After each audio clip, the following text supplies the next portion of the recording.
Hello guys, good morning. എന്തൊക്കെയുണ്ട് വിശേഷം? സുഖമല്ലേ എല്ലാവർക്കും? ഫസ്റ്റ് ഓഫ് ഓൾ നമ്മുടെ പുതിയ സബ്സ്ക്രൈബേഴ്സിനും നമ്മളുടെ ഫാമിലിയിലുള്ള എല്ലാ കൂട്ടുകാർക്കും അതേപോലെ തന്നെ എന്നെ ഹൈപ്പ് ചെയ്തിട്ട് സപ്പോർട്ട് ചെയ്യുന്ന എൻ്റെ എല്ലാ ചങ്സിനും ഒരുപാട് താങ്ക്സ് ഉണ്ട് കേട്ടോ. ഓണമൊക്കെ അടുത്തുകൊണ്ടിരിക്കുന്നല്ലേ, അതുകൊണ്ട് എൻ്റെ കുഞ്ഞ് ഗാർഡനിലെ ചെറിയൊരു പച്ചപ്പൊക്കെ കാണാൻ തുടങ്ങിയിട്ടുണ്ട് കേട്ടോ. പക്ഷേ പൂക്കളം ഇടാൻ തക്കവണ്ണം പൂക്കളൊന്നും വന്നിട്ടില്ല, എന്നാലും ഒരു കുറച്ച് വരുന്നുണ്ട്, കിളിർത്തുകൊണ്ടിരിക്കുന്നുണ്ട്. സോറി, മാറിപ്പോയി അർത്ഥം. പിന്നെ വന്നിട്ട് നമുക്ക് എന്തായാലും ഇതിപ്പം രാവിലെ സരക്കുട്ടി എണീറ്റിട്ടില്ല. അവൾക്ക് വെക്കേഷൻ ആണല്ലോ, ഓണം വെക്കേഷൻ സ്റ്റാർട്ട് ചെയ്തുകൊണ്ട് അവൾ നല്ല ഉറക്കമാണ്, ഉറങ്ങട്ടെ എന്ന് കരുതി. അല്ലാന്നുണ്ടെങ്കിലൊക്കെ 6:45 എണീക്കേണ്ടതല്ലേ. അപ്പം മാക്സിമം അവർക്ക് ഉറങ്ങാൻ കിട്ടുന്ന സമയത്ത് ഉറങ്ങട്ടെ എന്നാണ് ഞാൻ കരുതാറുള്ളത് കേട്ടോ. എണീറ്റ് കഴിഞ്ഞിട്ടുണ്ടെങ്കിൽ പുള്ളിക്കാരത്തി പെട്ടെന്ന് തന്നെ ഡ്യൂട്ടിയിലേക്ക് കയറും. വേറെ ഒന്നുമല്ല, അവിടെ വായിക്കുന്നത്തെ അപ്പൻ്റെ പോലെ ടി വി കണ്ട് അവിടെ അങ്ങിരുന്നോളും.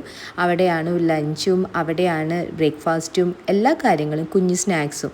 സാം ഉള്ളപ്പം എടുത്ത് ഓടിക്കാറുണ്ട് കേട്ടോ അവിടെ നിന്ന്. കാരണം അവിടെ ഇരുന്ന് കഴിക്കുമ്പം ആ ടി വി കാണുന്ന ആ ഒരു എക്സൈറ്റ്മെൻറ്റിൽ കഴിക്കുന്ന ഫുഡൊക്കെ നമ്മളുടെ ടീപ്പോയുടെ ഇടയിലൊക്കെ ഇങ്ങനെ കിടക്കും. അത് പക്ഷേ ഹസ്ബൻഡ് ഇല്ലാത്തത് കൊണ്ടിട്ട് പുള്ളിക്കാരത്തേക്ക് ഫുൾ ഫ്രീഡം ആണ്. സാം അങ്ങനെ വഴക്കൊന്നും അങ്ങനെ പറയില്ല കേട്ടോ. അലയ്ക്കുന്നത് ഞാനാണ് കേട്ടോ. സാം ഇങ്ങനെ പറഞ്ഞിട്ടുണ്ടെങ്കിൽ വഴക്ക് പറയാത്തതുകൊണ്ട് വല്ലപ്പോഴും വഴക്ക് പറഞ്ഞാൽ ഭയങ്കര സങ്കടവും ഭയങ്കര വിഷമമാണ് കേട്ടോ. സങ്കടം പുറത്ത് കാണിക്കത്തില്ല, ഇങ്ങനെ കുമ്പിട്ട് നിൽക്കും പുള്ളിക്കാരത്തി കുറേ നേരം. ഞാൻ വഴക്ക് എപ്പോഴും പറയുന്നതുകൊണ്ട് വലിയ വിലയൊന്നും ഇല്ല എന്നെ. അപ്പം അങ്ങനെ തന്നെ. അപ്പം അതൊക്കെ പോട്ടെ, നമുക്ക് ആ മാറ്ററിൽ നിന്ന് പോവാം. എല്ലാ കുട്ടികളൊക്കെ അങ്ങനെയൊക്കെ തന്നെയല്ലേ, കുറച്ചും കൂടി ആകുമ്പം അവർക്കൊക്കെ ബോധം വരുമ്പം പിന്നെ സാം വഴക്ക് പറഞ്ഞാലും ഒരു പ്രശ്നമില്ലെന്നാകും. അത്രയേ ഉള്ളൂ, ഡൺ. അപ്പോൾ പിന്നെ വന്നിട്ട് നമ്മളുടെ ഉച്ചക്കലത്തെ ലഞ്ച് എന്ന് പറഞ്ഞിട്ടുണ്ടെങ്കിൽ, റെസിപ്പി എന്ന് പറഞ്ഞിട്ടുണ്ടെങ്കിൽ, നമുക്ക് ഒരു പഞ്ചാബി സ്റ്റൈൽ കുഞ്ഞ് ചിക്കൻ കറിയല്ല, ചിക്കൻ പെരട്ടെന്ന് പറയും, അതും അതേപോലെ തന്നെ നമ്മളുടെ സ്പ്രിംഗ് ഓണിയൻ മെഴുക്കുവരട്ടിയും കൂടെ നമുക്ക് തയ്യാറാക്കാം. അപ്പം നമ്മളുടെ ചിക്കന് വേണ്ടിയിട്ടുള്ള സംഭവങ്ങൾ, തക്കാളിയുണ്ട്, അതേപോലെ തന്നെ റോ ആയിട്ടുള്ള ഗാർലിക്കും വേണം, പിന്നെ അതേപോലെ തന്നെ ഹോൾ സ്പൈസസും വേണം, അതേപോലെ ഒനിയനും വേണം. ഇത്രയും കാര്യങ്ങളുള്ളൂ കേട്ടോ. അപ്പം അതിനുശേഷം നമ്മൾ ഈ ഹോൾ സ്പൈസസും അതേപോലെ തക്കാളിയും ഒനിയനും ഗാർലിക്കും കൂടെ നമ്മൾ കുറച്ച് ഏതെങ്കിലും ഒരു കുക്കിംഗ് ഓയിൽ ഇട്ടിട്ട് ഒന്ന് സോട്ട് ചെയ്തെടുക്കുക.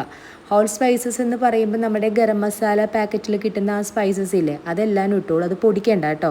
പിന്നെ ഒരു കാര്യം ശ്രദ്ധിക്കുക, ഏലക്ക ഇടുമ്പം ഏലക്കയുടെ ആ സ്കിന്ന് കളഞ്ഞിട്ടേ തന്നെ ഇടാവൂ കേട്ടോ. അല്ലാന്നുണ്ടെങ്കിൽ ഉള്ള പ്രശ്നം എന്ന് പറഞ്ഞാൽ നല്ല മരുന്നടിച്ചിട്ടാണ് നമ്മുടെ നാടുകളിൽ മിക്കവാറും കിട്ടുന്നത്. അത് കൊള്ളത്തില്ല, ഡെയിലി ആകുമ്പോൾ ഒട്ടും കൊള്ളത്തില്ല, വല്ലപ്പോഴും ആണെങ്കിലും കൊള്ളത്തില്ല. പക്ഷേ എനിക്ക് അബദ്ധം പറ്റി, ഞാൻ അങ്ങോട്ട് അപ്പാടെ ഇട്ടു. ഇനിയിപ്പോൾ ഇട്ടത് തന്നെ എനിക്കൊന്നും ചെയ്യാൻ പറ്റത്തില്ല. ഞാൻ മാക്സിമം തൊലി കളഞ്ഞിട്ട് ഇടാറുള്ളൂ കേട്ടോ. അപ്പോൾ അതൊന്ന് ശ്രദ്ധിക്കുക. എന്നിട്ട് അപ്പം അതിനുശേഷം നമ്മൾ അതിലേക്ക്, ആ മിക്സിലേക്ക് നമ്മളുടെ മാഗിയുടെ ചിക്കൻ ക്യൂബ് ഒന്ന് ഇടുക.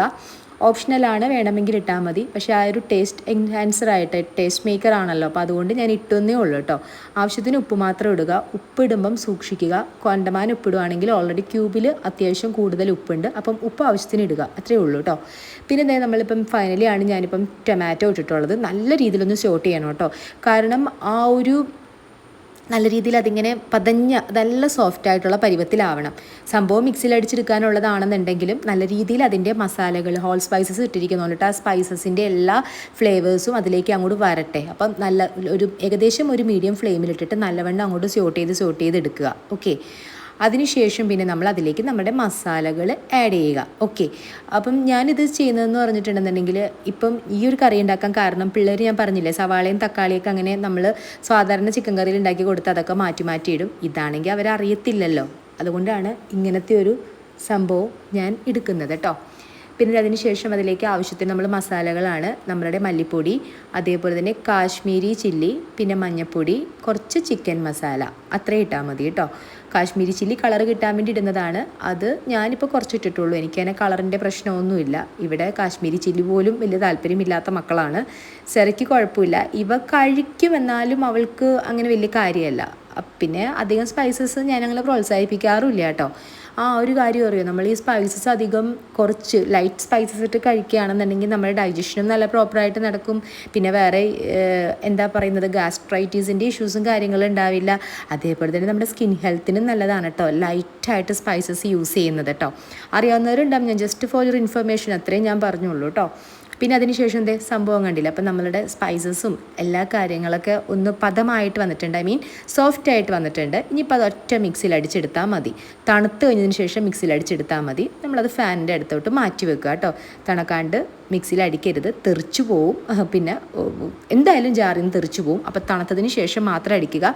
ബിഗിനേഴ്സിന് ഞാൻ പറയുന്നതാണ്, എനിക്ക് പറ്റിയ അബദ്ധങ്ങളാണ് ഞാൻ പറയുന്നത്, അത്രയേ ഉള്ളൂ. എന്നിട്ട് നമ്മുടെ സരക്കുട്ടി എണീറ്റു, ബ്രഷൊക്കെ ചെയ്തു. കണ്ടില്ലേ, കറക്റ്റ് വന്നിട്ട് പുള്ളിക്കാരത്തിൻ്റെ ഡ്യൂട്ടിയിലേക്ക് കയറിയിട്ടുണ്ട്. എന്തൊരു പങ്ക്ച്വാലിറ്റി, ഇരിക്കുന്ന ഇരിപ്പ് കണ്ടില്ലേ. അപ്പം ഞാൻ അവൾക്ക് രാവിലെ കൊടുക്കുന്നതെന്ന് പറഞ്ഞാൽ കഞ്ഞിയും ചെറുപയറും ഒരു മുട്ട പുഴുങ്ങിയതുമാണ്. മുട്ട പുഴുങ്ങിയത് കുറച്ച് കഴിഞ്ഞിട്ടേ കൊടുക്കത്തുള്ളൂ, കാരണം ചെറുപയർ ഉപ്പിപ്പറ്റിയത് നല്ലതാണല്ലോ. അതായത് പുഴുങ്ങിയ ചെറുപയർ കേട്ടോ, ഉപ്പിപ്പറ്റിയതെന്ന് ഞാൻ പറയുന്നതാണ്. പുഴുങ്ങിയ ചെറുപയറും കഞ്ഞിയും. കഞ്ഞി ഇവർക്ക് ഇഷ്ടമാണ്. രാവിലെ തന്നെ അവൾക്ക് ഈ പറഞ്ഞ ചിക്കൻ കറി ആയിട്ടില്ല, അപ്പോൾ എനിക്ക് എളുപ്പത്തിന് ഇതാണല്ലോ. അപ്പം ഞാൻ അതിൻ്റെ ഒപ്പം തന്നെ ഇത്തിരി ചെറുപയറും കൂടി കൊടുത്ത ആൾ ഓക്കെയാണ്, കഴിച്ചോളൂ കേട്ടോ. ചെറിയൊരു മടിയൊക്കെ ഉണ്ടെങ്കിലും കഴിച്ചോളും, അങ്ങനെ ശാഠ്യമോ ഒന്നും കാണിക്കത്തില്ല കേട്ടോ. ഈ പുഴുങ്ങിയ ചെറുപയറും വളരെയധികം നല്ലതാണ് സ്കിന്നിന്, അറിയാൻ പറ്റുമല്ലോ നമ്മൾ ഈ സ്കിൻ ഡിസീസസ്. കാരണം ലൈക്ക് എൻ്റെ ഒരു അമ്മയുടെ ഒരു അനുജത്തിക്ക് ഇങ്ങനെ സ്കിന്നിന് ഭയങ്കര ഇഷ്യൂസും കാര്യങ്ങളൊക്കെ ഉണ്ടായി. ഇതുപോലെ തന്നെ ആക്നീസും അതേപോലെ തന്നെ ഡ്രൈ സ്കിന്നും അങ്ങനത്തെ കുറച്ച് ഇഷ്യൂസും കാര്യങ്ങളുണ്ടായി. അന്നേരം ഇപ്പോൾ അന്ന് ട്രീറ്റ് ചെയ്ത ഡോക്ടർ പറഞ്ഞതെന്ന് പറഞ്ഞിട്ടുണ്ടെങ്കിൽ ഫുഡ് ഐറ്റംസ് കഴിക്കുമ്പം ലൈറ്റ് സ്പൈസി ആയിരിക്കുക. നോൺ സ്പൈസി ആണെന്നുണ്ടെങ്കിൽ ഒരു 30 ഡേയ്സ് നോൺ സ്പൈസി ട്രൈ ചെയ്ത് നോക്കൂ. അതേപോലെ തന്നെ ഷുഗർ കട്ട് ചെയ്യുക. ഷുഗർ വേണ്ടാന്ന് പറഞ്ഞു, പണ്ടത്തെ കാലത്താണ് കേട്ടോ, ഷുഗർ വേണ്ടാന്ന് പറഞ്ഞു. പിന്നെ മെയിനായിട്ട് ഡെയിലി പുഴുങ്ങിയ ചെറുപയർ ഭക്ഷണത്തിൽ ഉൾപ്പെടുത്തുക എന്നതും കൂടെ പറഞ്ഞു. ഒത്തിരി മാറ്റങ്ങളുണ്ടായിരുന്നു, നല്ല അതായത് ആക്നി ഒക്കെ ഭയങ്കരമായിട്ട് കുറഞ്ഞു, പാടുകളൊക്കെ കുറഞ്ഞു. പിന്നെ ഈ പറഞ്ഞതുപോലെ അത് റെഗുലറായിട്ട് നോക്കണം, അത്രയേ ഉള്ളൂ. പിന്നെ റെഗുലറായിട്ട് നോക്കിയില്ലെങ്കിൽ പിന്നെ എല്ലാം അവരുടെ അങ്ങനത്തെ ഒരു ആക്നി പ്രോൺ ആയിട്ടുള്ളൊരു സ്കിന്നാണെങ്കിൽ ഡെഫിനറ്റ്ലി നമ്മളത് വേണ്ട രീതിയിൽ കെയർ ചെയ്തില്ലെങ്കിൽ പിന്നെയും തിരിച്ചത് വരും, അത്രയേ ഉള്ളൂ. അപ്പോൾ അതുകൊണ്ട് പുഴുങ്ങിയ ചെറുപയർ വളരെ നല്ലതാണ് കേട്ടോ, വളരെ ഹെൽത്തിയുമാണ്. എനിക്കിഷ്ടം പുഴുങ്ങിയ ചെറുപയറാണ് കേട്ടോ, അതിലൊരു ഇത്തിരി വെളുത്തുള്ളിയിട്ട് അത്ര സന്തോഷം. പിന്നെ നമുക്ക് അടുത്ത പരിപാടി എന്ന് പറഞ്ഞിട്ടുണ്ടെങ്കിൽ സ്പ്രിംഗ് ഒണിയൻ നമുക്ക് മെഴുക്ക് വരട്ടാം. വേറെ അടുത്ത ഒരു ഹെൽത്തി ആയിട്ടുള്ള ഒരു റെസിപ്പി എന്ന് വേണം പറയാൻ. റെസിപ്പി എന്നല്ല, അടുത്ത ഒരു ഹെൽത്തി ആയിട്ടുള്ളൊരു ഐറ്റം തന്നെയാണ് സ്പ്രിംഗ് ഒണിയൻ എന്ന് പറഞ്ഞാലും. ബോൺ ഹെൽത്തിനും അതേപോലെ തന്നെ ഹാർട്ട് ഹെൽത്തിനും ഒക്കെ വളരെ നല്ല, ഗട്ട് ഹെൽത്തിനും നല്ലതാട്ടോ. എനിക്ക് ഭയങ്കര ഇഷ്ടമാണ് കേട്ടോ സ്പ്രിംഗ് ഒനിയൻ ഞാൻ സ്പൈസസ് ഒന്നും ഇടത്തില്ല. സ്പ്രിംഗ് ഒനിയൻ, പിന്നെ വെളുത്തുള്ളി, പിന്നെ അതേപോലെ തന്നെ ഒരു ക്യൂബ് ഇട്ടാൽ മതി, മാഗിയുടെ ക്യൂബ്, പിന്നെ 2 മുട്ട, അതിലേക്ക് സ്ക്രാമ്പിൾ ചെയ്ത മുട്ടയിലേക്ക് നമ്മൾ ഈ സ്പ്രിംഗ് ഒനിയൻ ഇടുക. മുട്ട നിർബന്ധമല്ല, പക്ഷേ ഇവിടെ ഞാൻ മുട്ടയും കൂടെ ഇടാറുണ്ട് കേട്ടോ. അപ്പം ഞാൻ പറഞ്ഞു തരാൻ വരുന്നുണ്ട്, ഞാൻ പറഞ്ഞു തരാനൊന്നുമില്ല, എല്ലാവർക്കും അറിയാം, ഞാൻ മുന്നേ ചെയ്ത റെസിപ്പീസാണ്. പിന്നെ നമ്മളുടെ ആ ഒരു ഡേ ഇൻ മൈ ലൈഫിൻ്റെ പാർട്ടായിട്ട് ഞാൻ ചെയ്യണമെന്നേ ഉള്ളൂ, റിപ്പീറ്റ് അടിക്കുന്നതേ ഉള്ളൂ. ഇതിനിടയിൽ എനിക്കൊരു കോൾ വന്നായിരുന്നു, കൂട്ടുകാരത്തിയാണ് വിളിച്ചത്. അത്യാവശ്യ കാര്യങ്ങൾ നമുക്ക് നിൽക്കുന്ന സമയത്താണ് വിളിക്കുന്നത്. വിളിച്ചിട്ട് എടുത്തില്ല, വാട്സപ്പിൽ മെസ്സേജ് ചെയ്ത് എടുത്തില്ല എന്നുണ്ടെങ്കിൽ വിളിച്ച് ഇടിപ്പിച്ചിട്ട് അടങ്ങുന്ന ചില സാധനങ്ങളുണ്ട്. ഇവൾമാരെയൊക്കെ നമ്മളൊന്ന് വിളിച്ചിട്ടുണ്ടെങ്കിൽ കിട്ടത്തില്ല. കേൾക്കുന്നുണ്ടെന്ന് എനിക്കറിയാം, നീ നല്ല അന്തസ്സായിട്ട് കേൾക്കുന്നുണ്ടെന്നറിയാം. അപ്പം ഞാനത് പറഞ്ഞതേ ഉള്ളൂ കേട്ടോ. വേറൊന്നല്ല, ഓണം വരുവാണല്ലോ, അപ്പോൾ ഓണത്തിന് ഇടേണ്ട ബ്ലൗസാണ് എന്നോട് ബ്ലൗസിൻ്റെ വീഡിയോ ഫോട്ടോസൊക്കെ അയച്ച് തന്നിട്ടുണ്ട്. അതൊന്ന് നോക്കാനാണ് പറഞ്ഞത്. ഞാൻ പറഞ്ഞു ഓക്കെ, നോക്കിയേക്കാന്ന് പറഞ്ഞാൽ നോക്കുന്നവരെ വിളിച്ചുകൊണ്ടിരിക്കുന്നുള്ളതാണ് സത്യം, വേറെ ഒന്നുമല്ല. അങ്ങനെയാണ് കേട്ടോ. അപ്പോൾ ഇത് വന്നിട്ട് അടുത്ത പരിപാടി നമ്മളുടെ ഇത് സ്പ്രിംഗ് ഒണിയൻ മെഴുക്ക് വരട്ടി ഉണ്ടാക്കാം കേട്ടോ. എനിക്കെന്ന് പറഞ്ഞിട്ടുണ്ടെങ്കിൽ എൻ്റെ ചോറ് എനിക്ക് വലിയ കാര്യമില്ലാത്തൊരു ഫുഡാണ് ചോറ്, എനിക്കിഷ്ടമല്ല. അതിന് വരെ ഞാൻ വേറെ എന്ത് വേണമെങ്കിലും കഴിക്കും. പക്ഷേ എനിക്ക് സ്പ്രിംഗ് ഒണിയനും സാമ്പാറും ബീട്രൂട്ടൊക്കെ ഉണ്ടെങ്കിലുണ്ടല്ലോ, ഞാൻ ചോറ് ഒരുപാട് കഴിക്കും. എനിക്ക് ഭയങ്കര ഇഷ്ടമുള്ള ഒരു നാടൻ ഇതാണ് കേട്ടോ. സ്പ്രിംഗ് ഒനിയൻ നാടനാണെന്ന് പറയാൻ പറ്റില്ല, പക്ഷേ സാമ്പാറും ചോറും പപ്പടവും എന്നൊക്കെ പറഞ്ഞ് എൻ്റെ വികാരമാണ്, അത്രേ ഉള്ളൂ. പക്ഷേ എനിക്കിപ്പോൾ ഒരു അബദ്ധം പറ്റി. ഈ സ്പ്രിംഗ് ഒനിയൻ മെഴുക്ക് വരട്ടിയിൽ ഞാൻ 2 ക്യൂബ് ഇട്ടുപോയി, അതുകൊണ്ട് ഉപ്പ് കുറച്ച് മുൻപന്തിയിലായിരുന്നു. ചോറിൽ കുഴച്ച് കഴിക്കുമ്പോൾ അറിയത്തില്ല, അല്ലാതെ വെറുതെ നമുക്ക് സ്പൂണിൽ കോരി തിന്നാനും രസമാണ് ഈ സാധനം. ഞാൻ അങ്ങനത്തെ ഒരു പ്രതീക്ഷയിലാണ് ഉണ്ടാക്കിയത്, പക്ഷേ വെറുതെ സ്പൂണിൽ കോരി തിന്നിട്ടുണ്ടെങ്കിൽ ഉപ്പിൻ്റെ ഒരു കുത്തു വന്നു. അതാണ് ഞാൻ പറഞ്ഞത്, ഈ നമ്മളുടെ ഈ ഒരു ക്യൂബ് ഇടുമ്പം ഒന്ന് കെയർ ചെയ്തില്ല എന്നുണ്ടെങ്കിൽ ഇങ്ങനത്തെ പ്രശ്നം പറ്റുമെന്ന്. ഞാൻ അറിയാണ്ട് അങ്ങ് 2 ഇട്ടുപോയത്. ഞാൻ പറഞ്ഞില്ല, കോൾ വന്നപ്പോൾ എൻ്റെ മൈൻഡ് ഔട്ടായിപ്പോയി. അങ്ങനെ അവളെൻ്റെ കയ്യിൽ കിട്ടുവാണെന്നുണ്ടെങ്കിൽ ഞാൻ അവളെ വേറെ ഒന്നുമല്ല, വെറുതെ ഒരു ബ്ലൗസിൻ്റെ വീഡിയോ നോക്കാൻ പറഞ്ഞിട്ടാണ് എനിക്ക് അയച്ചത് കേട്ടോ.